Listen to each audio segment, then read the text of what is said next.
el licenciado Santiago Estamateas. ¿Qué tal, Sonia? ¿Cómo estás? Bien, un honor estar acá con vos. Bueno, muchísimas gracias. Muchas gracias por, como decía, este tiempo, en un tiempo sumamente importante, ¿no? A donde nos queremos informar cómo es esto el tema de negociar en estos tiempos de pandemia, donde a veces las cosas nos resultan más difícil, y acá, como este programa está dedicado a las mujeres, queríamos ser, digamos, puente para que las chicas se enteren también de las herramientas que podemos tener en cuenta a la hora de realizar la negociación. Tal cual, mira, como decís vos, la negociación es un proceso muy importante, y sobre todo en momentos cuando las cosas no son normales. Cuando salimos de nuestra rutina, ¿no?, de las cosas que teníamos planeado, ahí nos damos cuenta que tenemos que empezar a tomar decisiones diferentes. A mí me gusta decir que la negociación es un proceso de intercambio.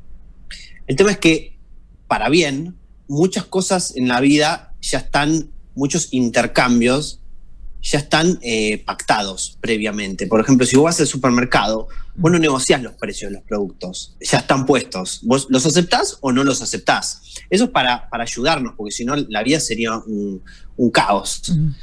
Pero hay muchas otras decisiones que tomamos todos los días, en todo momento, y que no están prepactadas. Y van desde decisiones pequeñas, como decidir qué comemos hoy a la noche, a dónde vamos a... Bueno, mucho no podemos salir, no sé cómo está por ahí las habilitaciones para salir a comer, pero ¿qué hacemos el fin de semana? ¿A dónde nos vamos de vacaciones? En el trabajo. Hay un montón de decisiones que tomamos todos los días, y, como te decía, cuando los planes empiezan a salirse de lo que nosotros teníamos en mente, es muy importante que estemos abiertos a negociar y abrirnos a este proceso de intercambio con las otras personas. Es muy importante, fundamental, ¿no?, a tener en cuenta esto de lo que es negociación.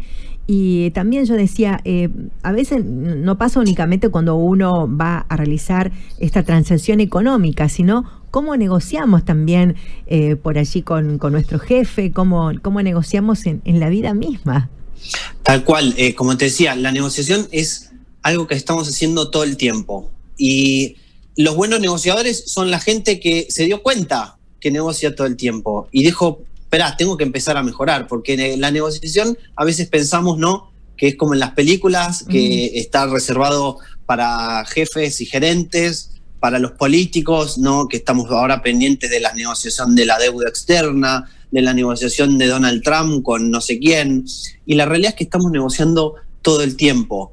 Querramos o no querramos, lo estamos haciendo. Entonces, cuando nos damos cuenta que es así y tomamos el toro por los cuernos, ahí es donde podemos empezar a pulir nuestro estilo, a conocernos, a ver cómo negocian las personas a las que, con las que nos rodeamos, y ahí empezamos a descubrir este mundo de la negociación y a sacarle provecho, sobre todo. Claro, digo, y esto en medio de esta crisis económica tenemos que negociar la plata, por ejemplo, que debemos o que nos deben. Nada es imposible, pero seguramente hay algunos tips como para tener en cuenta, que podamos aplicar, que podamos poner en práctica. Tal cual, mira, la negociación es una habilidad y como tal se desarrolla. Quizás uno se puede considerar bueno o malo, pero como cualquier habilidad, siempre se puede estar mejor. Así que hay muchas herramientas y muchos tips con los que podemos empezar a indagar.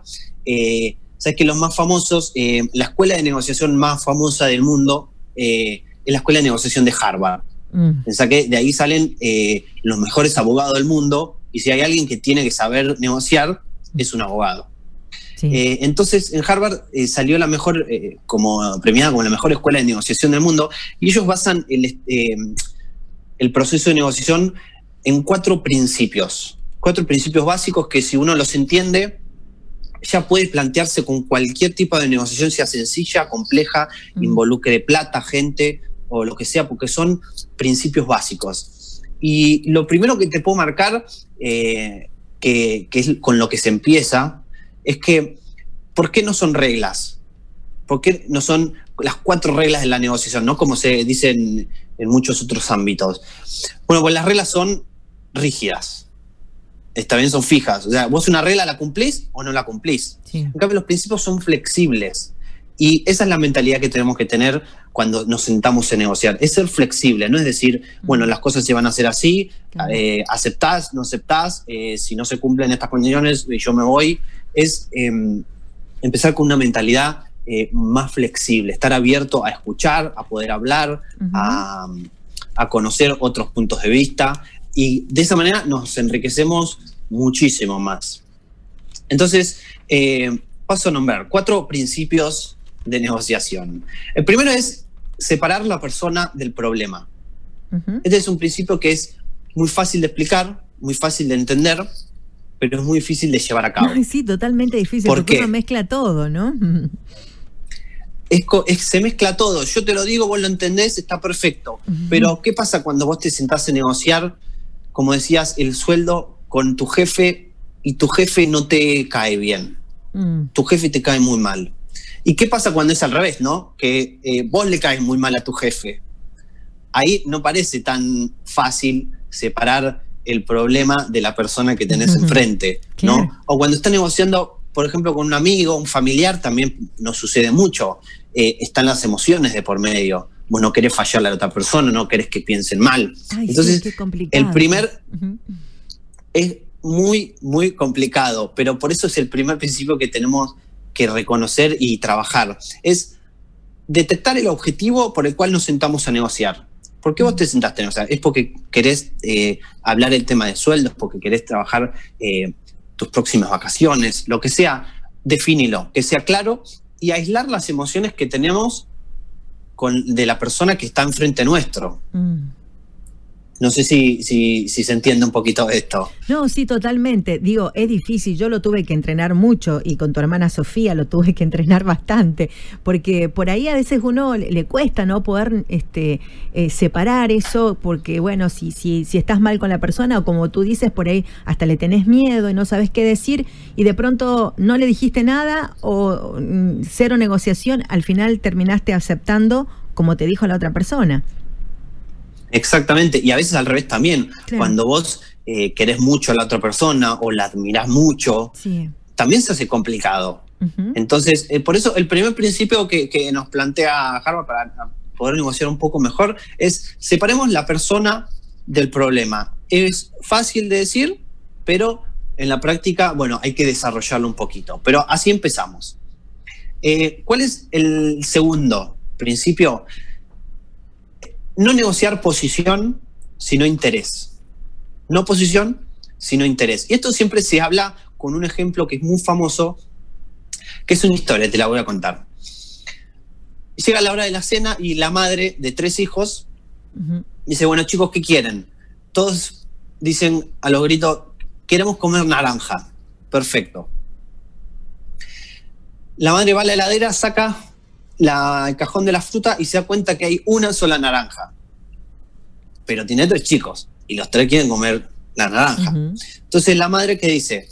Los 3 quieren naranja, qué mejor, sabiduría salomónica, corto la naranja en 3 pedazos y todos tienen el pedazo igual. Sí. Es una decisión, una negociación justa, ¿sí o no? Es verdad. Perfecto.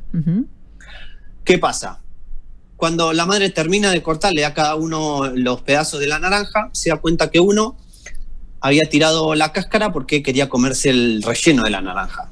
Pero después está viendo al otro que tira el relleno porque quería usar la cáscara para hacer un postre. Y después termina viendo al tercero que tira la cáscara y el relleno porque quería las semillas para plantar un árbol. Y ahí nos damos cuenta que no fue una decisión tan sabia. Porque ¿qué es lo que pasó acá? Los chicos negociaban, pedían una posición. La posición era: quiero mi naranja. Y las posiciones, como te decía antes de las reglas, se cumplen o no se cumplen. Y esto es peligroso, porque podés salir perdiendo muy fácilmente. En cambio, cuando vos tenés un interés, en vez de decir, bueno, quiero mi naranja, decir, yo quiero tener la cáscara porque quiero, y explicás, desarrollás un poco más tu idea, ya no estás negociando una posición rígida, sino que estás planteando un interés. Entonces, cuando nos sentamos a negociar, no tenemos que ser rígidos, como el nene que quiere su naranja, que quiere el aumento de sueldo, que quiere irse de vacaciones a Bahía Blanca, sino desarrollar un interés. empezar a pensar, y esto va muy atado con el principio que te decía antes, de pensar en cuál es nuestro objetivo y desarrollarlo. Y no sentarnos a negociar de una forma rígida. Desarrollar nuestra meta, lo que queremos alcanzar, pensando en nuestro interés. ¿Se entiende? No en la posición, porque la posición se cumple o no se cumple. En cambio, el interés es mucho más amplio. El tercer principio que podemos aprender de Harvard es desarrollar las condiciones que una solución debe cumplir. ¿Qué significa? ¿Cuál es la idea que vos tenés para negociar? Ya aprendimos que no tenemos que negociar una posición, no tenemos que ser rígidos y decir yo quiero esto y listo, porque eso no es una negociación, es un tire y afloje, es ver quién tiene más fuerza. Y esto pasa muy seguido. Sí. Pero para negociar un poco mejor, empezamos a desarrollar condiciones de lo que queremos alcanzar. Por ejemplo, quiero irme de vacaciones a Santa Cruz. Si yo me siento a negociar de esta manera, esta es mi posición, yo quiero irme a Santa Cruz, la respuesta va a ser sí o no. Y es muy difícil negociar de esa manera. Pero ahora yo empiezo a pensar en el interés que yo tengo y desarrollo algunas condiciones. Bueno, espera, ¿por qué ir a Santa Cruz? ¿Porque no conozco la provincia? Porque entonces hay un montón de otras provincias que no conozco. ¿Porque tengo algún amigo allá que quiero ir a conocer? ¿Porque me dijeron que es muy linda? Entonces empiezo a desarrollar algunas condiciones, ¿no?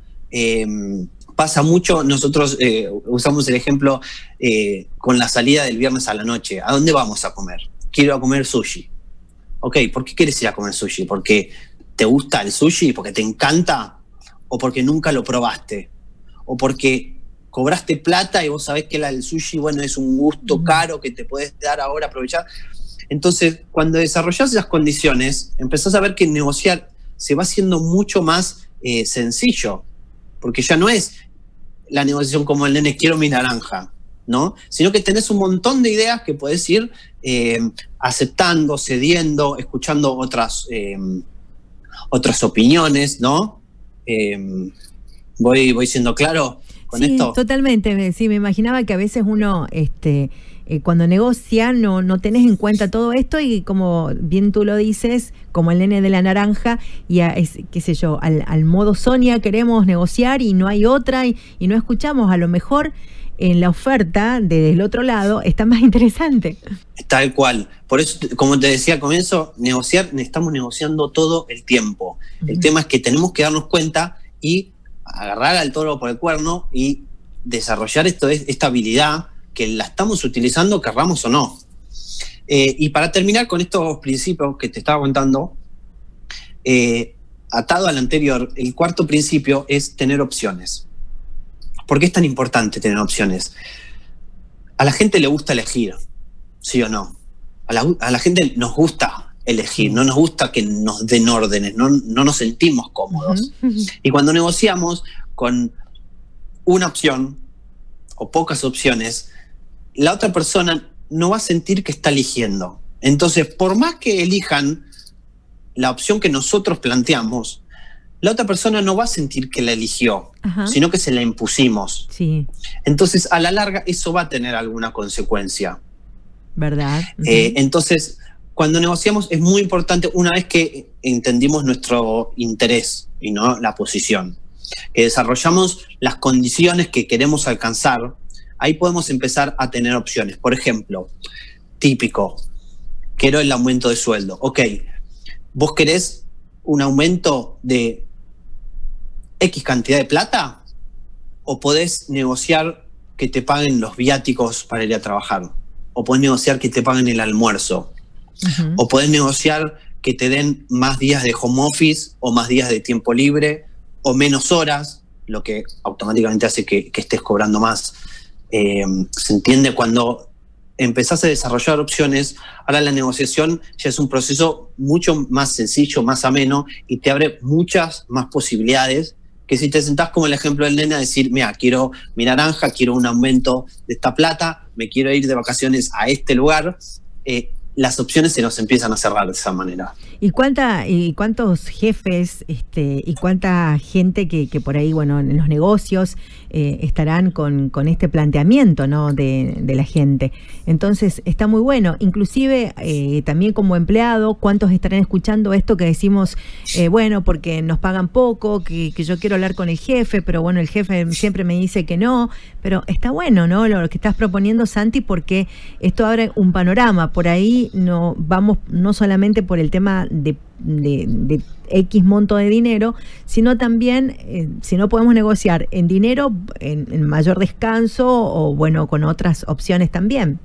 Exacto, mira, yo hace un año más o menos estaba terminando la carrera, fue el último cuatrimestre y claro, como me quedaban las últimas materias, yo no podía elegir, tenía que cursar sí o sí esas materias que me quedaban últimas. Y hubo una materia que la daban al mediodía. Y a mí me partía al medio, porque yo trabajo en una oficina de 9 a 6. Sí. También el año pasado era un año un poco más normal, ¿no? Todos íbamos a la oficina, claro. Era otra cosa.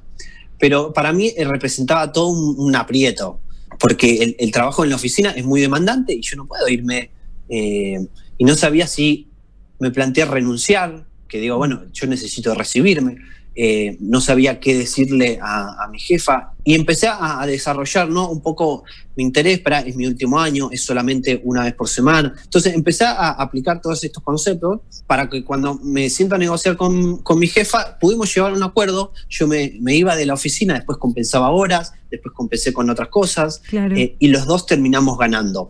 Negociar no es llegar a un acuerdo, el objetivo de negociar no es llegar a un acuerdo. El objetivo de negociar es llegar al mejor acuerdo posible. Porque si el objetivo es llegar a un acuerdo, un mal acuerdo, entonces cumplió su objetivo. Un acuerdo medio pelo llegó al objetivo. Si yo voy a plantearle a mi jefe, mira, quiero un aumento de 5.000 pesos y me ofrece 300 pesos, yo digo que sí. Llegué a un acuerdo, sí, gané plata, sí, pero fue medio pelo. Entonces, el objetivo de negociar en cualquier cosa no es lograr un acuerdo, cerrar un acuerdo, sino lograr el mejor acuerdo posible. El mejor acuerdo que me beneficie a mí y la beneficia a la otra persona. Porque además del beneficio que vamos a lograr con esa negociación, con ese acuerdo, nos abre las puertas para futuras oportunidades, que eso es lo importante de la negociación. No es solamente de una vez, nos abre oportunidades. Cuando vos negociás bien y vos le ayudás a la otra persona, te centrás en los intereses de la otra persona, buscás con humildad escuchar lo que quiere la otra persona, ver en qué vos podés ayudarlo. Bueno, vas a llegar a un buen acuerdo sin duda, pero te va a abrir muchas más oportunidades a futuro. Entonces, por eso digo, el objetivo de una negociación no es llegar a un acuerdo, sino es